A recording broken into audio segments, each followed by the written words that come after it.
ठीक है। मैं आप लोगों को हिंदी भाषा दोनों के अंतर्गत पढ़ाऊंगा। दोनों का वेटेज अलग अलग है। आपने देखा होगा सिलेबस, तो उसमें आपको पता चलेगा कि जो खुली सीधी भर्ती है उसमें हिंदी भाषा जो है ये 15 अंक का आने वाला है। हिंदी प्लस छत्तीसगढ़ी है, और है ना। और परिसीमित सीधी भर्ती के अंतर्गत 10 अंक का आपका सिलेबस हिंदी और छत्तीसगढ़ी का शामिल है। देखा होगा आपने सिलेबस, ठीक है। देखिए, जब भी पढ़ने बैठेंगे आप, समय कम है तो इसीलिए और इस बात का एकदम ध्यान रखेंगे कि हमेशा सिलेबस जरूर साथ में रखेंगे। सिलेबस यदि आप साथ में रखे हैं, सिलेबस से अच्छा मार्गदर्शक कोई नहीं होता। ठीक है, क्या पढ़ना है, क्या छोड़ना है, ये सारी चीजें आपके सिलेबस में मेंशन होती है। ठीक है, तो सिलेबस उठाएंगे, आपको वेबसाइट से मिल जाएगा ये, है ना। सीजी व्यापम के वेबसाइट में ये डाला हुआ है, वहां से आप निकाल लेंगे इसको चाहे तो सिलेबस यदि आप देखेंगे तो हिंदी के सिलेबस में आप देखना, आपको हिंदी के सिलेबस में 8 चैप्टर दिखाई पड़ेंगे। परिसीमित सीधी भर्ती में भी और खुली सीधी भर्ती में भी, दोनों में ही 8-8 यूनिट आपको दिखाई पड़ेंगे। और इन 8 यूनिट से ही आपके सारे क्वेश्चन आने हैं। यानी खुली सीधी भर्ती के अंतर्गत 15 अंक के प्रश्न और परिसीमित सीधी भर्ती में 10 अंक के प्रश्न जो है यहीं से आने वाले हैं। ठीक है। अब यदि मैं बात करूं सिलेबस की, तो सिलेबस बहुत छोटा सा, नन्हा मुन्ना सा है ना। ज्यादा इधर उधर भागने वाली चीज नहीं है। आपको सारी चीजें किसी एक किताब में मिल जाएंगी। ठीक है, किसी भी एक किताब को लीजिए, वहां से पढ़ना शुरू करेंगे तो आपको सारी चीजें मिलती जाएंगी। बस कुछ कुछ जगह पे आपको ऐसी चीज लिखे हुए मिलेंगे जो किताब में लिखा नहीं होता। जैसे शब्द रचना अलग से नहीं लिखा होगा, वहां पे टॉपिक शुरू होगा कहां से, उपसर्ग, प्रत्यय, संधि, समास। ठीक है, ये हिडन टॉपिक है। सिलेबस में आपके क्या लिखा हुआ है, केवल शब्द रचना लिखा है। लेकिन इसके अंतर्गत आपको पढ़ना क्या है, इसके अंतर्गत उपसर्ग पढ़ना है, प्रत्यय पढ़ना है, इसके अलावा संधि पढ़ना है और समास पढ़ना है, क्योंकि ये चारों चीजें आती हैं किसके अंतर्गत, शब्द रचना के अंतर्गत। सिलेबस में आपके केवल शब्द रचना लिख के छोड़ दिया है। ठीक है, तो शब्द रचना के अंतर्गत ये सारी चीजें आती हैं। आपके सिलेबस को यदि आप ध्यान से देखें तो उपसर्ग प्रत्यय आपको दिखेगा, उपसर्ग प्रत्यय यहाँ पर लिखा हुआ दिखेगा, लेकिन संधि समास अलग से लिखा हुआ कहीं पर नहीं दिखेगा। तो आधे स्टूडेंट इसी में भ्रमित हैं कि सर संधि समास तो दिया नहीं है सिलेबस में।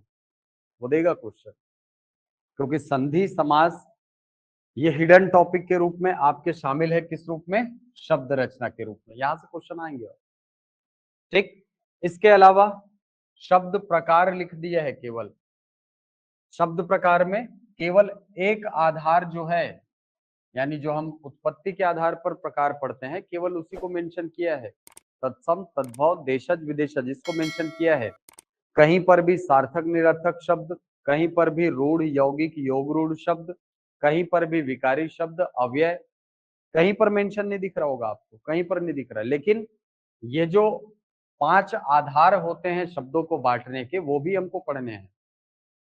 इसके बाद अनेक शब्दों के लिए एक शब्द, पर्यायवाची, विलोमार्थी, अनेकार्थी शब्द। फिर अगला टॉपिक है आपका मुहावरे एवं लोकोक्तियां। मुहावरे और लोकोक्तियां यदि आप देखें तो चूंकि आपके सिलेबस में छत्तीसगढ़ी भी है, तो मेरा अनुमान ये कहता है कि मुहावरे और लोकोक्तियां तो कंफर्म छत्तीसगढ़ी भाषा से ही आने हैं।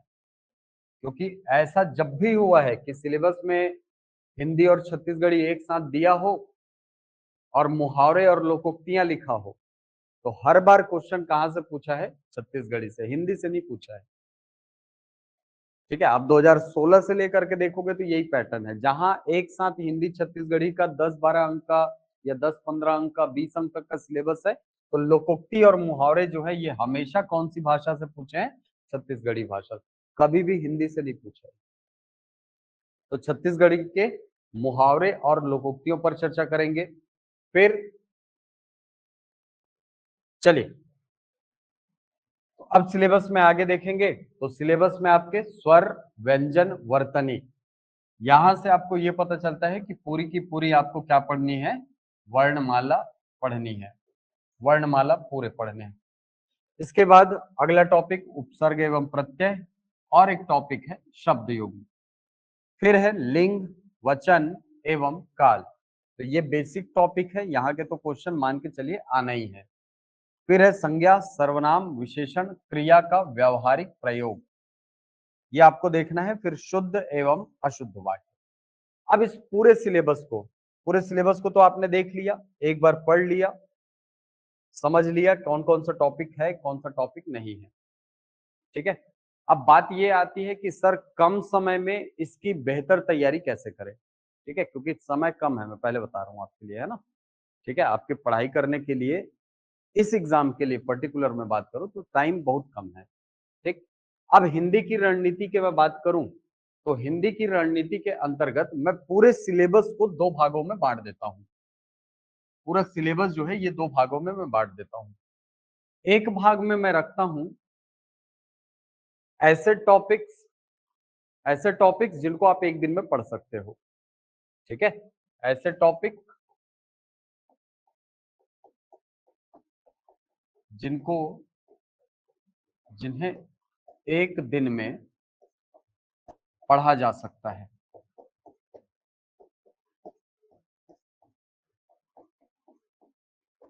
ऐसे टॉपिक जिन्हें जिन्हें एक दिन में पढ़ा जा सकता है। दूसरी तरफ मैं ऐसे टॉपिक्स को रखता हूं जिन्हें आपको रेगुलर प्रैक्टिस करनी होगी।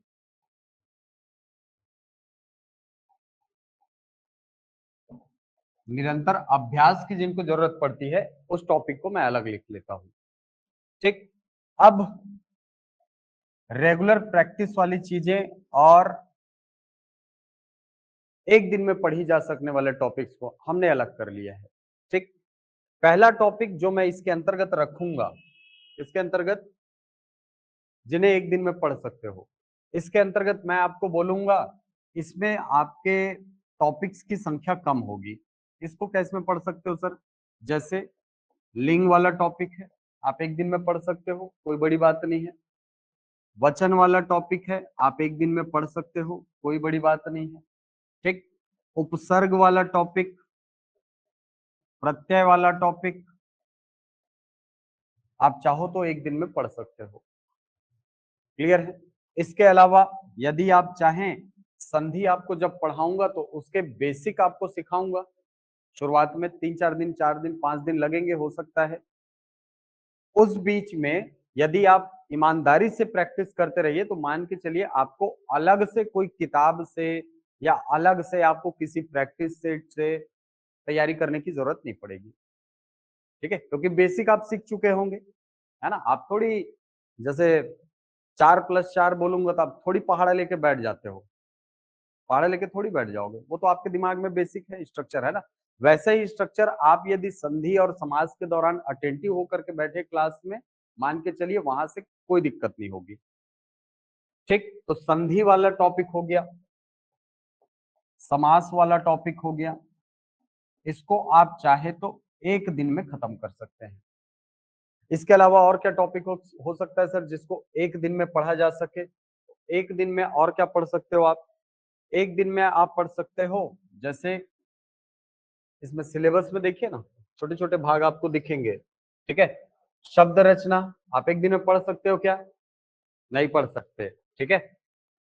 देशज और विदेशज जो हैं, इस सेक्शन को आप एक दिन में खत्म कर सकते हो, एक दिन में, ठीक है। तो देशज और विदेशज शब्द, देशज और विदेशज शब्द, इसको आप एक दिन में खत्म कर सकते हैं। ऐसा ये नहीं बोल रहा हूं ना कि ये सब मिला के एक दिन में खत्म कर दोगे, नहीं ये इस गलत फहमी में मत रहना कि मैं ये बोल रहा हूँ कि इसको एक ही दिन एग्जाम के पहले दिन पढ़ के जाना, नहीं वो नहीं बोल रहा हूँ।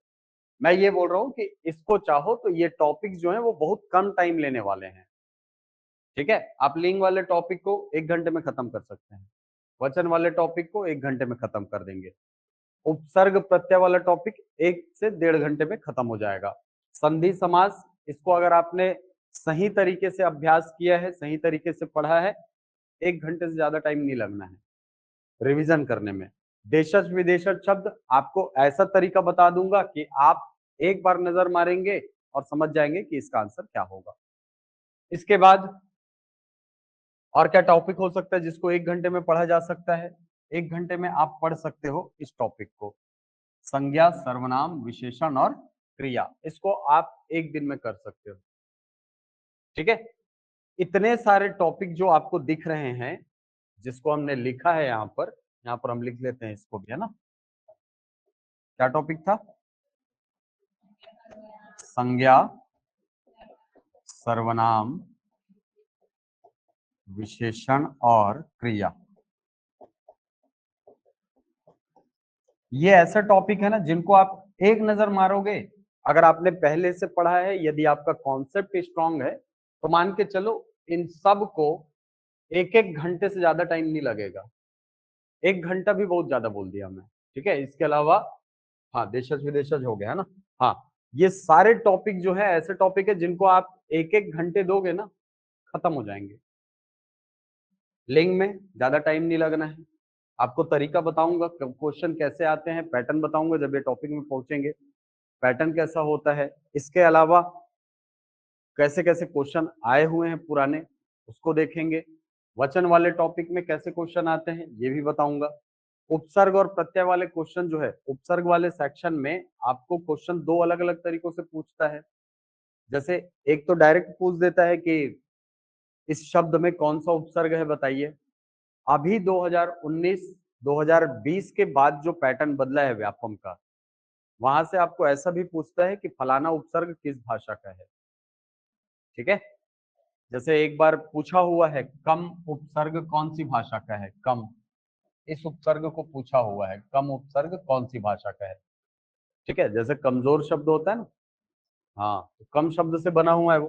तो ऐसे सेक्शन को हम चाहे तो 1 घंटे में खत्म कर सकते हैं, यदि इसके लिए मैं बात करूं कि आपकी रिक्वायरमेंट क्या होगी। आपका बेसिक स्ट्रांग होना चाहिए। यदि आपका बेसिक स्ट्रांग है तो मान के चलो ये सारे टॉपिक जो है ये एक एक घंटे, आधे आधे घंटे के टॉपिक हैं, इससे ज्यादा नहीं लगेगा टाइम आपको। ठीक, अब ऐसे सेक्शन की बात करते हैं हम जिसमें आपको जरूरत पड़ेगी किसकी? रेगुलर प्रैक्टिस की। अब रेगुलर प्रैक्टिस वाले जो टॉपिक हैं उसमें सबसे पहला टॉपिक जो मैं बोलूंगा वो है पर्यायवाची शब्द। रेगुलर प्रैक्टिस के लिए मैं इसको इसलिए ऐसा विभाजन इसलिए किया हूं मैं, क्योंकि देखो ये ऐसी चीजें हैं ना जिसमें आपको केवल पढ़ना नहीं होता, किताबों को केवल पढ़ना नहीं होता, किताब को पढ़ करके आपको याद भी रखना होता है। ठीक है, आपको जैसे कि मैं बोलूं चलो 2 गुणा 18 करो, 2 गुणा 18 करो, आपको याद रख, यदि ये याद है, मेथड याद है कि अगर मैं 18 को पहले लाके 2 से गुणा कर दूं तो भी आंसर वही आना है, तो मैं 2 गुणित 18 करने के बजाय 18 गुणा 2 कर लूंगा। 18 दूनी 36 है सर, आंसर सीधे बता दूंगा मैं। मेथड क्लियर है तो ये सारी चीजें आपके लिए आसान हो जाएंगी। लेकिन अगर मैं आपको इसकी बात करूं, इसकी सर, ये वाले सेक्शन की, रेगुलर प्रैक्टिस वाले चीज की, तो वहां पर यदि मैं आपको बोलूं कि चलो 11 का वर्ग निकालो या 21 का वर्ग निकालो, तो या तो आप पूरा 21 गुणा 21 करोगे, 11 गुणा 11 करोगे, या तो फिर आप सीधा याद करोगे कि 11 का 121 होता है और 21 का 441 होता है। याद होगा डायरेक्ट। यदि ये डायरेक्ट याद है तो आपका आंसर डायरेक्ट आता है यहाँ, है कि नहीं। पूछता है फलाना शब्द का पर्यायवाची क्या है, यदि आपको याद है तुरंत आंसर लाओगे। लेकिन यदि आप पढ़े नहीं हो, यदि आप इसको पढ़े नहीं हो, तो आप क्या करोगे? ऑप्शन काटने वाला काम करोगे। 4 ऑप्शन रहेंगे, अच्छा ये तो इसका पर्यायवाची था, ये इसका पर्यायवाची था, ये इसका, वो फिर आपके बुद्धि क्षमता पर निर्भर करता है कि आप कितना याद रख पाते हैं।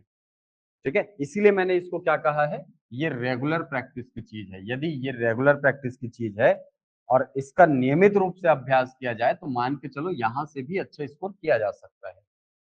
ऐसा नहीं है कि आप इसमें पूरे अंक नहीं ला सकते, पूरे अंक ला सकते हैं आप, लेकिन आपको जरूरत पड़ेगी किसकी? रेगुलर प्रैक्टिस की।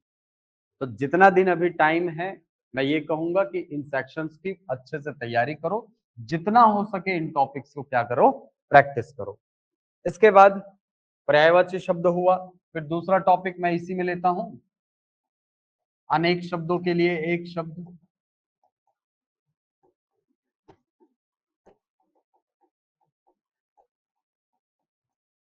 अनेक शब्दों के लिए एक शब्द, या इसी को वाक्यांशों के लिए एक शब्द बोलते हैं। ये भी रेगुलर प्रैक्टिस की चीज है। तीसरा, विलोमार्थी शब्द।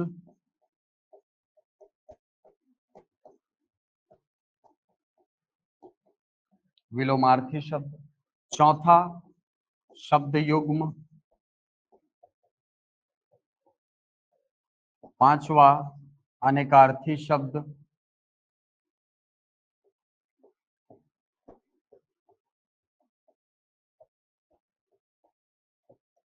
अनेकार्थी शब्द ये भी रेगुलर प्रैक्टिस की चीज है। इसके अलावा आगे देखें आप, तो इसमें और भी टॉपिक मिलेंगे जिसको आपको रेगुलर प्रैक्टिस की जरूरत पड़ेगी। जैसे जैसे सर, और पड़ेगा आपका लोकोक्तियां एवं मुहावरे। और मान के चलिए 10 नंबर का रहे सिलेबस, 20 नंबर का रहे, 15 नंबर का रहे, यदि लोकोक्तियां और मुहावरे आपके सिलेबस में हैं तो यहां से एक क्वेश्चन एकदम डन है, आना ही आना है, लोकोक्तियां और मुहावरे। ठीक है। अगला एक टॉपिक मैं इसमें ऐड करता हूं, तत्सम तद्भव को। तत्सम तद्भव को। अब आप ये बोलेंगे कि सर सिलेबस में तो तत्सम तद्भव देशज विदेशज एक साथ दिया है, आप क्यों अलग अलग कर रहे हो? यहाँ आपने तत्सम देशज विदेशज लिख दिया है और तत्सम तद्भव को आपने यहाँ लिख दिया है। इसका कारण है इनके प्रश्नों की प्रवृत्ति।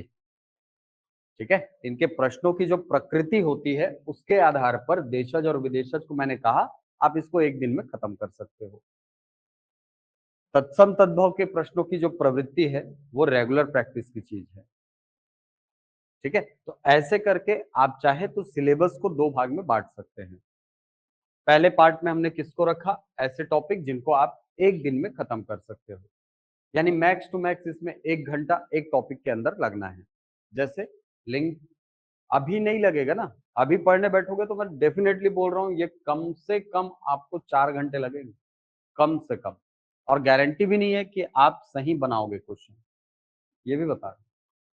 लेकिन पढ़ने के बाद इतना श्योर हो जाना, पढ़ने के बाद है ना, अगर आप इस टॉपिक को एक बार पढ़ लिए, यहाँ समझ लिए, तो मान के चलो यहाँ से आपकी गलती कभी नहीं होगी, अभी क्या कभी जीवन में नहीं होगी। इसके बाद वचन वाला टॉपिक है। वचन वाले टॉपिक में से कैसे क्वेश्चन आते हैं इस पर भी चर्चा करेंगे। ये सारे टॉपिक जो आपको दिख रहे हैं सब के सब 1 घंटे से ज्यादा के टॉपिक नहीं है। हम गलती क्या करते हैं? हम गलती ये करते हैं कि जब भी किताब पढ़ने बैठते हैं हिंदी की, पढ़ना चालू करते हैं संज्ञा से, और यही यही यही यही 4 घंटे में पढ़ने की इच्छा खत्म हो जाती है। सिलेबस खत्म नहीं होता, पढ़ने की इच्छा खत्म हो जाती है कि नहीं? क्योंकि बड़ा बोर मारता है यार ये वाला टॉपिक, मुझे ही पता है ना, बहुत बोरिंग सब्जेक्ट है ये। मतलब टॉपिक है, सब्जेक्ट तो बहुत अच्छा है, ये टॉपिक ना बहुत बोर करता है। ठीक है, आज तक दहशत में रहते हैं लोग, अरे यार संज्ञा वाला टॉपिक फिर हिंदी पढ़ना पड़ेगा। डरना नहीं है, और पहली चीज, ठीक है, साथ में पढ़ते जाएंगे। मैं भरोसा दिलाता हूँ 10 में से, है ना, अगर मैं परिसीमित भर्ती वालों की बात करूं तो 10 में से कम आपके 8 नंबर आएंगे। और अगर आप मेहनत किए तो ये आंकड़ा 10 में से 10 तक जाएगा जाएगा। अभी भी अगर आप पढ़ रहे होगे ना, अभी भी क्वेश्चन बनाओगे तो 5 नंबर 6 नंबर आ जाएंगे आपके, आसानी से आएंगे।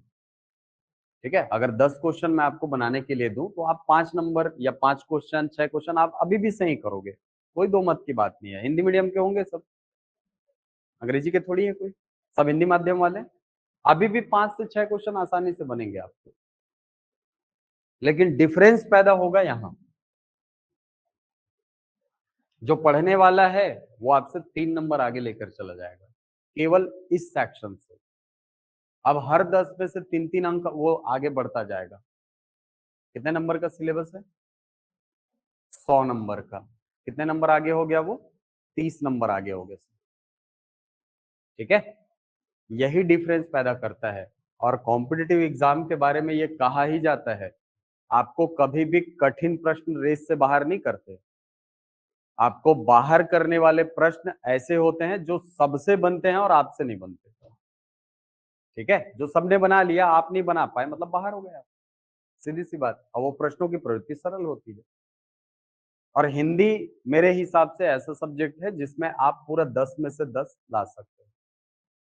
हिंदी हो गया, इंग्लिश हो गया, मैथ्स हो गया, है कि नहीं? ये ऐसे सब्जेक्ट्स हैं जिनको अगर आपने अच्छे से पढ़ा है, इनके बेसिक्स क्लियर है, मान के चलो यहाँ से नंबर आएंगे।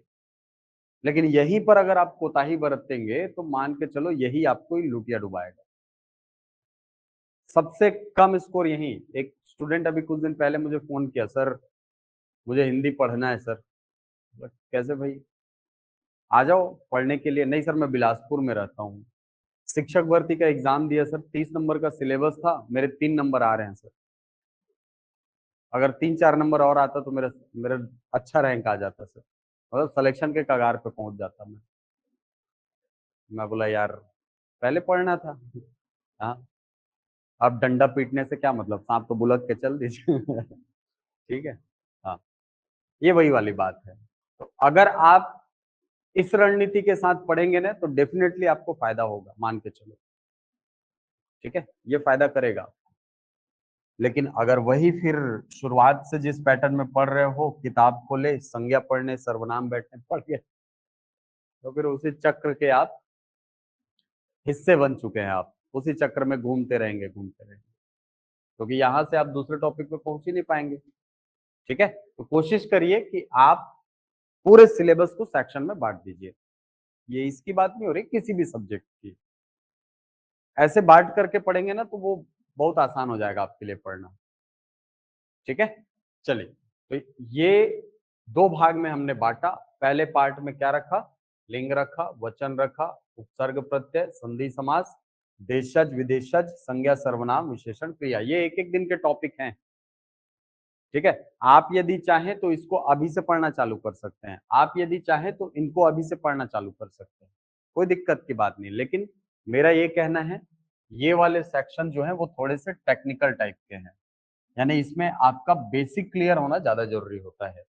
जबकि यहाँ पर आपके याद रखने की क्षमता ज्यादा होनी चाहिए, शब्दों को समझने की क्षमता ज्यादा होनी चाहिए। जैसे लोकोक्तिया मुहावरे में, लोकोक्तिया मुहावरे में जैसे शब्द आया, मान लो दांत खट्टे करना, अब वहां पे अर्थ पूछेगा। या देखो, ये लोकोक्ति और मुहावरों से अगर देखें तो 2 टाइप के क्वेश्चन आते हैं। एक तो क्वेश्चन डायरेक्ट पूछता है फलाना मुहावरे का अर्थ क्या है, 4 ऑप्शन देगा, उसमें से एक ऑप्शन आपका सही होगा। दूसरा जो पैटर्न होता है मुहावरों से, वो ऐसे पूछता है कि इनमें से किस वाक्य में मुहावरे का प्रयोग सही नहीं हुआ है। ठीक है, ये भी एक पैटर्न होता है पूछने का। हालांकि ये थोड़ा सा कठिन पैटर्न है, लेकिन आप पहचान जाएंगे। पहले टाइप का जो पैटर्न होता है ना, वो बहुत आसपास की ही वैल्यू देता है, बहुत आसपास की वैल्यू देता है। ठीक है, जैसे मान लो किसी किसी मुहावरे का अर्थ दौड़ना है, जैसे रफू चक्कर होना, 9-2-11 होना। ठीक है, एक ऑप्शन में अगर भागना दिया है तो दूसरे में दौड़ना देगा। ठीक है, और इन दोनों के बीच में दिमाग घूमता रहेगा, अरे भागना भी तो सही है, दौड़ना भी सही है। और फिर वहीं से खेल चालू होता है किसका? अक्कड़ बक्कड़ बम्बे बो। हाँ, अब एक तो फिर जिसमें आके रुकता है वो 100% गलत होता है। ठीक है, हर बार होता ही है। ठीक, तो इससे बचना है अपने को।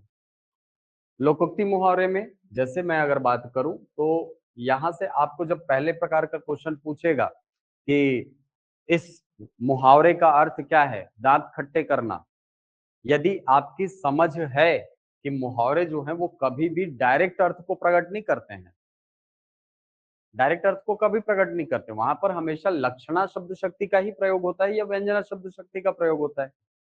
अभिधा में कभी बात नहीं की जाती है, डायरेक्ट कभी बात नहीं बोली जाती, वहां पर हमेशा या तो किसी लक्षण के आधार पर बात होगी या तो हमेशा किसी किसी अन्य अर्थ के आधार पर बात होती है। जैसे दांत खट्टे करना का मतलब दांत में नींबू रगड़ना, करौंदा खिलाना, ये नहीं होता। दांत खट्टे करने का मतलब कड़ी टक्कर देना, पराजित करना, इस अर्थ में ये प्रयोग होता है। लोहे के चने चबाना मतलब चना लोहे का नहीं बिक रहा है, ठीक है।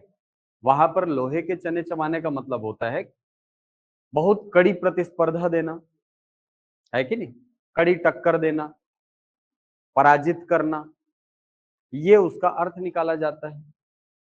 ये यदि बेसिक क्लियर है तो मान के चलो वहां पर जो 4 ऑप्शन रहेंगे उसमें से 2 ऑप्शन आपके आप काट सकते हैं आसानी से, 2 ऑप्शन आप काट सकते हैं। तीसरा मतलब ये जो 2 उदाहरण बचे हैं, ये जो 2 आपके पास ऑप्शन बचे, इसको काटने के लिए आपको उस मुहावरे का सही वाक्य में प्रयोग करने आना चाहिए। यदि वो अगर आपको आता है कि आप किसी मुहावरे को वाक्य में प्रयोग कर सकते हैं, तो मान के चलिए कि यहां से सही हो जाएगा। और मैं जब बोल रहा हूं मुहावरे और लोकोक्तियां, मान के चलो छत्तीसगढ़ी से पूछेगा तो पूछेगा, क्योंकि अभी तक का रिकॉर्ड है ये, ठीक है। पूछता है अंगना खचवा करना मतलब क्या होता है, क्या होता है अंगना खचवा? ठीक है, क्या होता है? खुशामद करना, ठीक है। खचवा कर दे यार अंगना ला, पूरा पानी काती चाहिए, खचवा कोती चाहिए ऐसे जाही नहीं। हाँ, ओ हरे अंगना खचवा करना, लेना तोर कोती ले। हाँ, ये अंगना खचवा कर नहीं, ते लेना, ये खुशामद करना, ठीक है। पानी पलोना, पानी पलोना का मतलब सिंचाई करना, नहीं होगा। पानी पलोना का मतलब मुहावरे के रूप में जब भी हो रहा है तो वहां पर सिंचाई करना नहीं होता है। पानी पलोना का मतलब वही होता है जो मिट्टी पलीत करने का होता है। मिट्टी पलीत करना मतलब बर्बाद कर देना, किए कराए पर पानी फेर देना, पानी फेरना, वही मतलब होता है किसका? पानी पलोना का। मुहावरा है ना, डायरेक्ट अर्थ कभी नहीं लेगा, डायरेक्ट अर्थ कभी नहीं लेगा। बहुत सारे लोग बोलते हैं सर इसका मतलब तो ये होता है ना, अरे मतलब ये होता है जब आपको बोल रहा है मुहावरे का अर्थ, शब्द का अर्थ नहीं बोल रहा है आपको, आपको किसका अर्थ बोला? मुहावरे का। मुहावरे का अर्थ कभी भी डायरेक्ट नहीं लेता वो, डायरेक्ट लेता तो उसको लोकोक्ति मुहावरे की जरूरत ही नहीं पड़ती, है कि नहीं, ठीक है। चलिए, तो लोकोक्तियां और मुहावरे, मेरी राय ये रहेगी शुरुआत से आप छत्तीसगढ़ी के जो लोकोक्तियां मुहावरे हैं उनकी प्रैक्टिस करो, ठीक। इस पूरे सेक्शन के लिए मैं बोलूं ना, सबसे अच्छा सोर्स यदि आपको चाहिए इन सारे सेक्शंस के लिए, आप पुराने पेपर उठाइए। टाइम कम है इसलिए ये बात मानना मेरी, पुराने जो प्रश्न पत्र हैं व्यापम के, सीजीपीएससी के, जो भी एग्जाम लिए गए हैं उनके पुराने पेपर उठाइए। यहाँ से पुराना पेपर सॉल्व करके भी जाएंगे तो मान के चलिए 80 से 90% चांस है क्वेश्चन रिपीट होने का इस सेक्शन में। और ये अनुभव से बोल रहा हूं आपको, है ना। व्यापम में जब भी इस प्रकार का सिलेबस होता है क्वेश्चन रिपीटेशन बहुत होता है, और हिंदी तो वैसे भी रिपीटेशन है यार। हिंदी जो सब्जेक्ट है उसमें सबसे ज्यादा क्वेश्चन रिपीट होते हैं। आप देख लो, आज भी पढ़ते हो ना, वही स्वर संधि है, वही वर्णमाला है, वही अनार के आम के है, हाँ, वही क ख ग घ पढ़ना है। हाँ, पढ़ने का अप्रोच थोड़ा सा बदल जाएगा आपका, ठीक है। पढ़ने का अप्रोच थोड़ा सा बदल जाता है। आप जब पढ़ोगे यहाँ पर संधि, तो यहाँ पर आपके पास वो किसी, पहले पढ़ते थे तो क्या होता था, एक यूनिट होता था, यूनिट के पीछे 4 क्वेश्चन दिए रहता था, उसी को पढ़ के चल देते थे।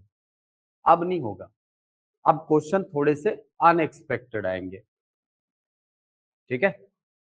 जैसे मान लो आप मैथ्स में मान लो आप 2 का पहाड़ा याद किए हो, 4 का पहाड़ा याद किए हो, 6 का पहाड़ा याद किए हो, ठीक है। अब वो आपको 2 का, 4 का, 6 का नहीं पूछ के 8 का पूछेगा। बस यही अंतर है। मतलब समझ रहे हो? यानी वो जरूरी नहीं है कि आप जो पढ़े हो वही क्वेश्चन पूछे, लेकिन अगर आपने नियम को सही से पढ़ा है तो उसी नियम से वो क्वेश्चन भी बनेगा। इतनी गारंटी देता है। हिंदी में इतनी गारंटी है कि अगर आपने नियमों को सही से पढ़ा है तो क्वेश्चन को आप आसानी से डील कर लोगे। जैसे गणित में होता है ना, बस वैसे ही। गणित में क्वेश्चन थोड़ी क्लास में जो पढ़ रहा है वही आ जाएगा, ऐसा है। आंकड़े तो बदलते हैं। वैसे ही हिंदी में है। हिंदी में बस क्वेश्चन बदल जाएंगे लेकिन नियम वही रहता है। ठीक। इस सेक्शन को कैसे पढ़ा जाए सर? इस सेक्शन को तो खैर पूरा एक एक को पढ़ाऊंगा मैं, है ना। इस सेक्शन को कैसे पढ़ा जाए, जिसको आप बोल रहे हो कि रेगुलर प्रैक्टिस जरूरी है, जिसमें क्या क्या शामिल है? शामिल है आपके पर्यायवाची शब्द। मेरी राय अगर मैं कहूं तो कम से कम 10-10, 15-15 डेली पढ़ना शुरू कर दीजिए। ठीक है। पर्यायवाची पढ़ने के लिए पर्यायवाची पढ़ने के लिए आप एक फॉर्मूला अपनाइए। क्या फॉर्मूला? सबसे पहले तो पुराने पेपर सॉल्व करिए। ठीक है। दूसरी चीज जो मैं आपको बोलूंगा, पर्यायवाची को स्पेशली पढ़ते समय पूरे पर्यायवाची शब्दों को छोटे छोटे भाग में बांट लीजिए, नोट्स बनाइए। और ठीक है, लिखने की प्रैक्टिस करिए, लिखा हुआ याद रहता है, बड़े लोग बोले है कि नहीं। हाँ, छोटे छोटे भाग में बांट लीजिए। पहले भाग में आप लिखिए देवी देवताओं का नाम, जिनके पर्यायवाची आपको पूछता है।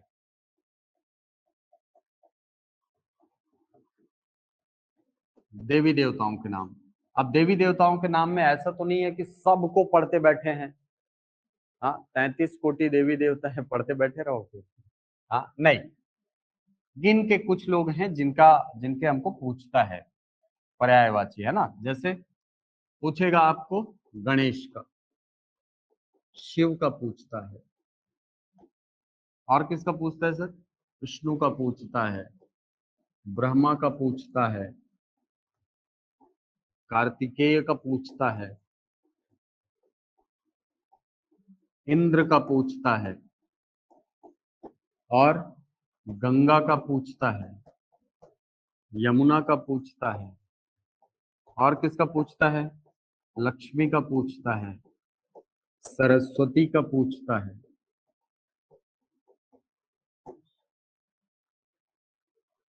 समझ गए? छोटे छोटे भाग में आपने इसको क्या कर लिया? बांट लिया। अब देखो आसान हो जाएगा आपके लिए याद करना, है कि नहीं। अब याद करना आसान हो जाएगा। गणेश का पर्यायवाची क्या होता है?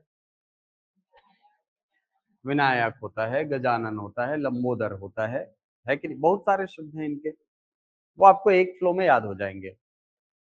ठीक है। अब दूसरी चीज, रिकॉर्डिंग वाले सेक्शन में मिल जाएगा माया, है ना। रिकॉर्डिंग वाले सेक्शन में मिल जाएगा ये आपको। इसी ऐप में रिकॉर्डिंग वाले सेक्शन में जाएंगे तो वीडियो मिल जाएगा आपको। अब दूसरा सेक्शन में क्या बनाऊंगा? प्राकृतिक चीजों का। प्राकृतिक चीजें। अब प्राकृतिक चीजों के अंतर्गत क्या क्या है? जैसे मैं बोलूं पृथ्वी है, सूर्य है, अग्नि है, वायु है, आकाश है, वृक्ष है, नदी है, पर्वत है, नदी है, पर्वत है, और किसका पूछता है? जैसे आपको पूछेगा बादल का पर्यायवाची, बादल का पर्यायवाची। ठीक है। और किसका पूछता है प्राकृतिक चीजों में? समुद्र का पर्यायवाची हो गया, बहुत बढ़िया। वन का पर्यायवाची पूछता है आप। ठीक है। छोटे छोटे भाग में आपने बांट लिया। तीसरे भाग में आप क्या रखेंगे? तीसरे भाग में रखिए जीव जंतुओं के नाम।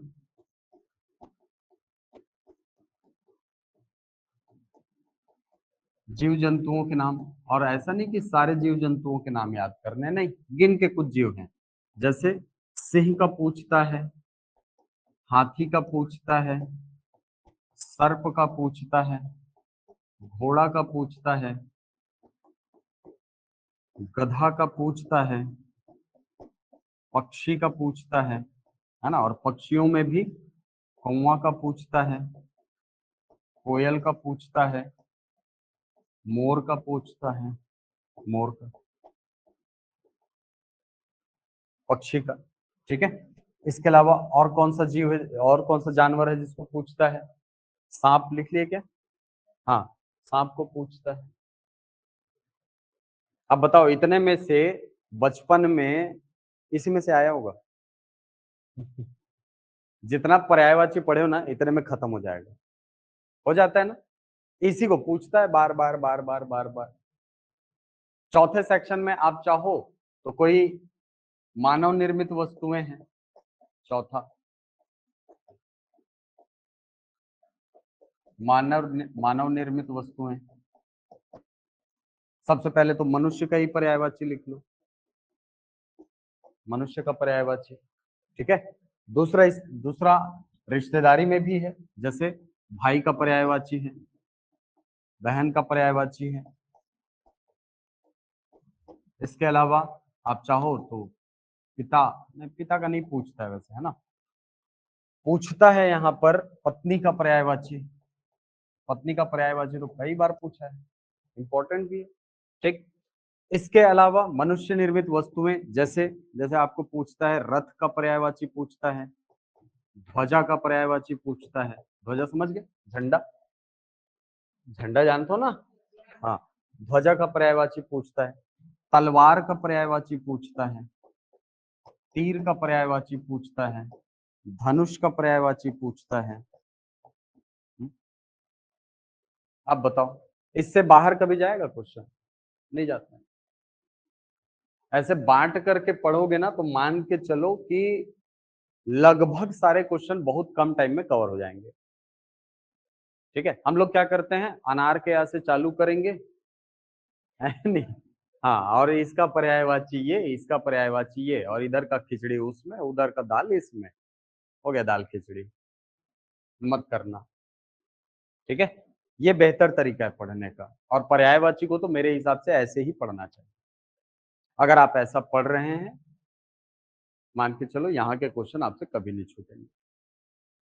ठीक है, तो पर्यायवाची को पढ़ने का ये तरीका, गणेश का पर्यायवाची आपने देखा होगा, शिव का पर्यायवाची पूछता है, पंचानन किसका पर्यायवाची है, नीलकंठ किसका पर्यायवाची है, पूछता है ये। ठीक है, विष्णु का पर्यायवाची पूछता है, चतुर्भुज किसका पर्यायवाची है, रमापति कौन है, लक्ष्मीकांत कौन है, पर्यायवाची पूछता है। ब्रह्मा का पूछता है, हिरण्यगर्भा किसे कहा जाता है, अज किसका नाम है, अज किसको बोलते हैं, ब्रह्मा को बोलते हैं, है कि नहीं। ठीक, ऐसे ही कार्तिकेय का पर्यायवाची पूछता है, क्या पर्यायवाची कार्तिकेय का? हाँ हाँ, षडानन, यस षडानन है, स्कंद बोला जाता है इनको, कार्तिकेय को स्कंद बोलते हैं।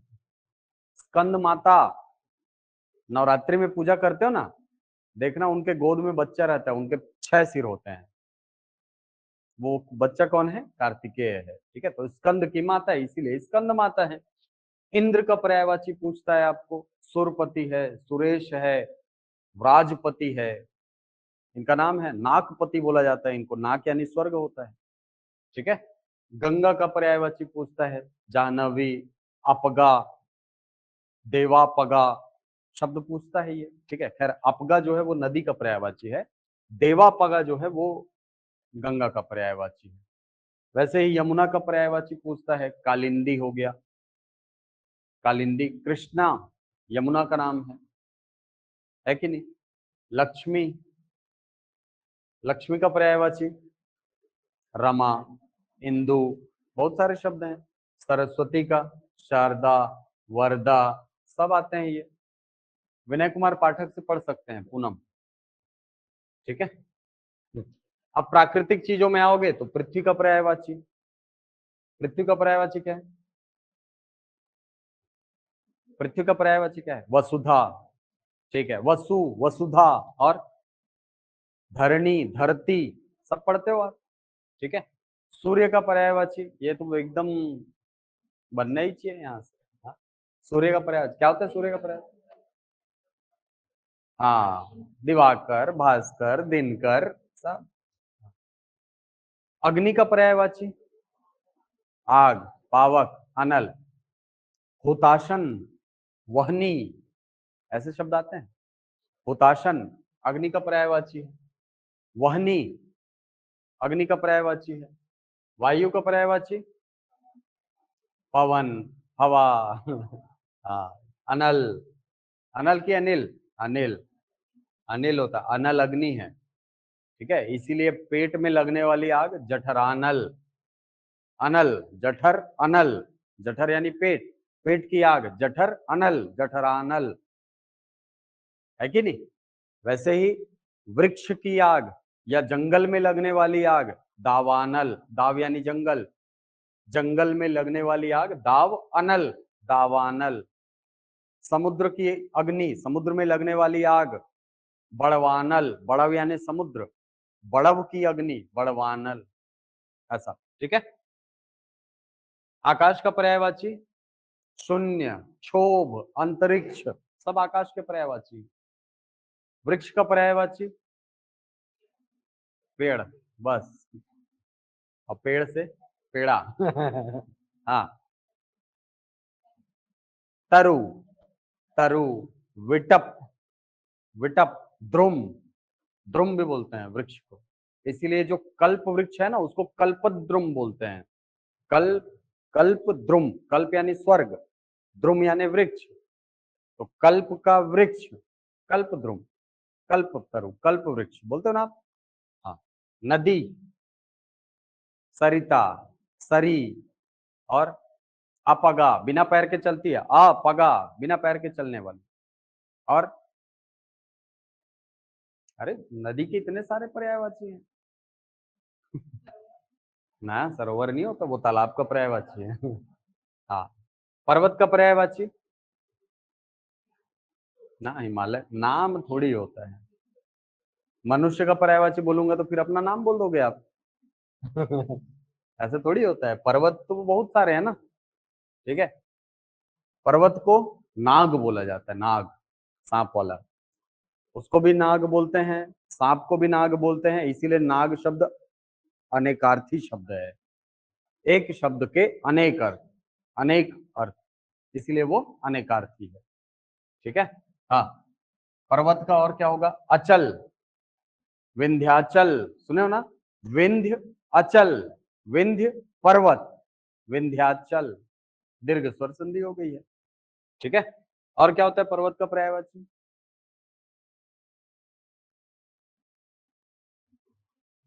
मतलब पढ़ना चालू नहीं हुआ, ऐसा है क्या हिंदी, योजना ही योजना पढ़ रहे हैं।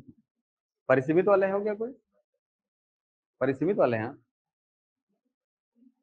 हाँ, खुली सीधी भर्ती वाले हैं। वही मैं परिसीमित वाला पूछ रहा हूँ। आप लोगों में कोई है क्या ऑनलाइन में। हाँ, गिरी होता है, बहुत बढ़िया, पर्वत का पर्यायवाची। परिसीमित कोई नहीं है, अच्छा था आप लोगों के लिए। हाँ, बादल का पर्यायवाची, बादल और आकाश में अंतर क्या है।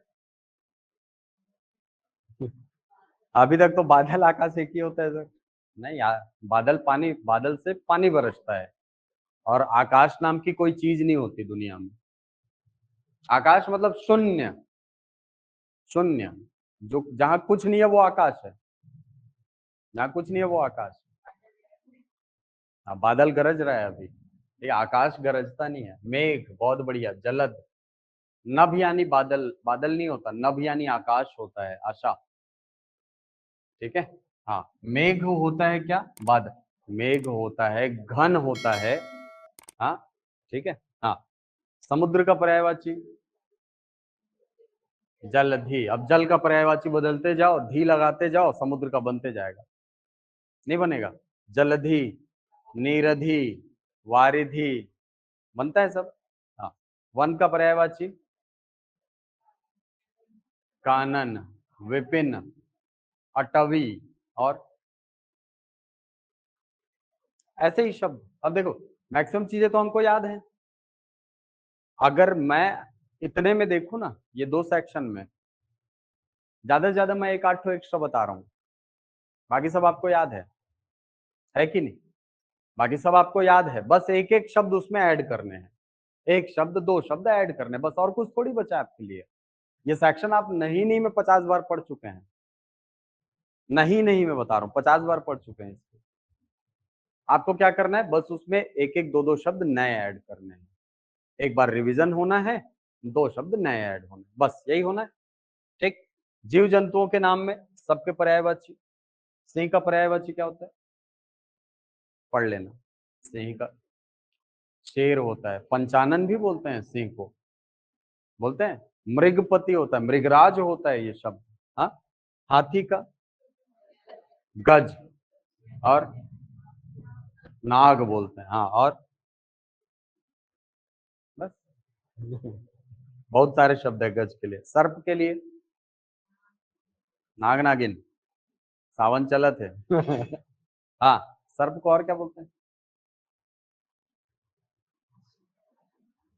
अनंग। हाँ, अनंग असल में सांप का नहीं होता, अनंग जो है वो कामदेव का होता है, कामदेव का, है ना। कामदेव का पर्यायवाची है मैडम, याद रखना, अनंग। अगर दोनों ऑप्शन में है ना तो कामदेव आंसर होगा। अनंग कैसे, उसके शरीर में कोई अंग नहीं। अही, अच्छा हाँ, अही ठीक है। हाँ, अही ठीक है, इसीलिए तक्षक को अहीपति बोलते हैं। अही, अही यानी सांपों का राजा। ठीक है। हाँ, और फणी, भुजंग, वाह बहुत बढ़िया। अर्चना, हर्षा, फड़ी नहीं होता, फणी, FANI। लिखो, अंग्रेजी लिखा तो तब बोले तो ये करो, फणी। हाँ, हाँ, नाग जैसे फन वाला। और उरग बोलते हैं सांप को, सांप को बोला जाता है उरग। उर यानी छाती, ग यानी गति, जिसकी गति किससे हो, छाती से। छाती के बल चलते हैं ना, रेप्टाइल लोग सब छाती के बल चलते हैं, इसलिए उसको उरग बोला जाता है सांप को। घोड़े का पर्यायवाची ये तो पढ़ा होगा, अश्व, और वाजी, घोटक, बहुत सारे शब्द हैं इसके लिए भी। गधा का पर्यायवाची चक्रीवान, वैशाख नंदन। हाँ, और खर बोलते हैं, धूसर बोलते हैं, है ना। पक्षी का पर्यायवाची विहग, खग, बहुत सारे शब्द हैं इसके लिए भी। पंछी, हाँ, तुरंग बोलते हैं घोड़े को, ठीक है। कौवा का पर्यायवाची काग होता है, पिशुन होता है ना, पिशुन भी बोलते हैं इसको। कोयल का पर्यायवाची कोकिल, और पिक बोलते हैं, कोयल को पिक बोला जाता है ना। तुम देखो कहूं सीता पिक बैनी, राम जी खोजते रहते हैं, है ना। जंगल में पेड़ पौधे लोग से एड्रेस पूछते रहते हैं, मतलब पता पूछते रहते हैं, तुम देखे हो क्या सीता को, सीता को देखे हो क्या, तब आता है ये, है ना। हे खग मृग, हे मधुकर श्रेणी, तुम देखे कहूं सीता पिक बैनी। हे पक्षियों, पशुओं, वृक्ष की लताओं, मधुकर श्रेणी यानी जो शहद बनाने वाले मधु हैं, उस श्रेणी के जितने जीव हो, आप में से किसी ने सीता को देखा है क्या, जिसकी बोली कैसी है, पिक के जैसी। पिक यानी कोयल, ठीक। मोर का पर्यायवाची, मोर के भी बहुत सारे पर्यायवाची हैं, ठीक। ऐसा आपने एक सेक्शन में बांट लिया, एक सेक्शन आपने इनका बांट लिया। अभी लेटेस्ट में शमशीर को पूछा हुआ है, शमशीर किसका पर्यायवाची होता है, तलवार का। इसका पूछता है शायक, शायक किसका पर्यायवाची है, शायक किसका पर्यायवाची है, तीर का पर्यायवाची है, ठीक है। धनुष का पूछता है कोदंड, दंड यानी डंडा, और कोदंड यानी धनुष, ठीक है। हाँ, तो ये इनके पर्यायवाची निकालिए आप। इतने शब्द यदि आप कर लिए तो मान के चलो कि आपकी 70% तैयारी हो गई, क्योंकि इनमें से कोई शब्द ऐसा नहीं है जो पुराने क्वेश्चन में ना आया हो, कोई शब्द नहीं है ऐसा, ठीक है। तो सबसे पहले तो हमको पढ़ने की रणनीति पता होनी चाहिए, ठीक है। तो आप लोगों के लिए होमवर्क, PDF आपको मिलेगा। जितने शब्द यहाँ पर लिखे हैं, इन शब्दों के आप पर्यायवाची खुद से लिखेंगे, कर लेंगे। और कम से कम कोशिश करिएगा, कम से कम 4 से 5 पर्यायवाची, ज्यादा हो तो और बेहतर, कोई दिक्कत नहीं, लेकिन पता होना चाहिए कि मैं किसके सामने लिख रहा हूँ, लिख रही हूँ, पता होना चाहिए। ठीक है, हाँ, नहीं तो पता चला ये याद है, पूरक याद है, अही याद है, और काकर पर्यायवाची भुला गया। ठीक है, ये तो हो गई बात पर्यायवाची की। अनेक शब्दों के लिए एक शब्द, अनेक शब्दों के लिए एक शब्द यदि आपको पढ़ना है तो इसके लिए भी मैं बोलूंगा पुराने पेपर को सबसे पहले सॉल्व करिए। ये जितने सेक्शन आपको दिख रहे हैं ना, इनके लिए आप क्या करो, सबसे पहले पुराने प्रश्न पत्रों को सॉल्व करो। पुराने प्रश्न पत्र यदि सॉल्व हो गए, मतलब मान के चलो यहां से लगभग आपकी 50 से 60% तैयारी खत्म हो गई। 50 से 60%, क्योंकि रिपीट क्वेश्चन यहाँ पर बहुत होते हैं इस सेक्शन से। इस सेक्शन में आपको नए शब्द दिखेंगे, इस सेक्शन में नए शब्द दिखेंगे, नए प्रश्न मिलेंगे। यहाँ पे आपको पुराने क्वेश्चन सबसे ज्यादा रिपीटेशन दिखेगा, इसीलिए कोशिश करिए यहाँ पे आप पुराने पेपर को सबसे पहले सॉल्व कर लें। ठीक है, चलिए तो आज फिलहाल सिलेबस पर ही चर्चा करनी थी मुझको, है ना। सिलेबस को बांट करके पढ़ना, है ना, और इस स्ट्रेटेजी से पढ़ोगे ना तो मान के चलो कि सिलेबस खत्म होने में, हिंदी का सिलेबस खत्म होने में 10 से 15 दिन मैक्सिमम, आपको खुद से बोल रहा हूँ, एक बार पढ़ने के बाद 10 से 15 दिन खुद से लगेगा, बस उससे ज्यादा टाइम नहीं लगने वाला। ये रेगुलर पढ़ने की चीजें हैं। ठीक है, जब तत्सम तद्भव का टॉपिक आएगा तो वहां पे बताऊंगा इसको कैसे पढ़ना है। मुहावरे लोकोक्तियां कोशिश मेरी होगी कि क्लास में ही कंप्लीट करा दूं, लेकिन लोकोक्तियां मुहावरे इतने सारे हैं कि इनको खत्म करा पाना क्लास में संभव नहीं है।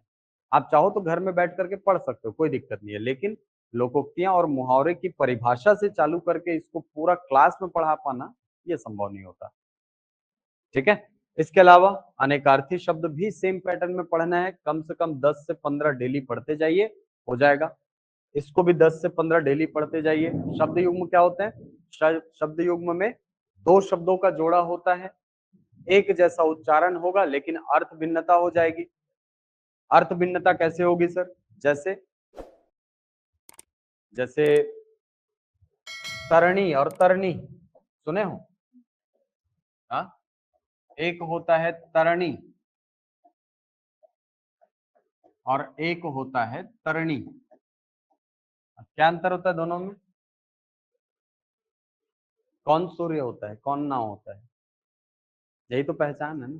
क्योंकि ऑप्शन में तो दोनों रहेगा, ये मान के चलो, अगर वो सूर्य और नाव दे रहा है तो नाव और सूर्य भी देगा, ये भी देगा, और ये भी एक ऑप्शन बनता है। ठीक है, तो हमको पता होना चाहिए कि किस शब्द में छोटी ई लगा है, किस में बड़ी ई लगा है।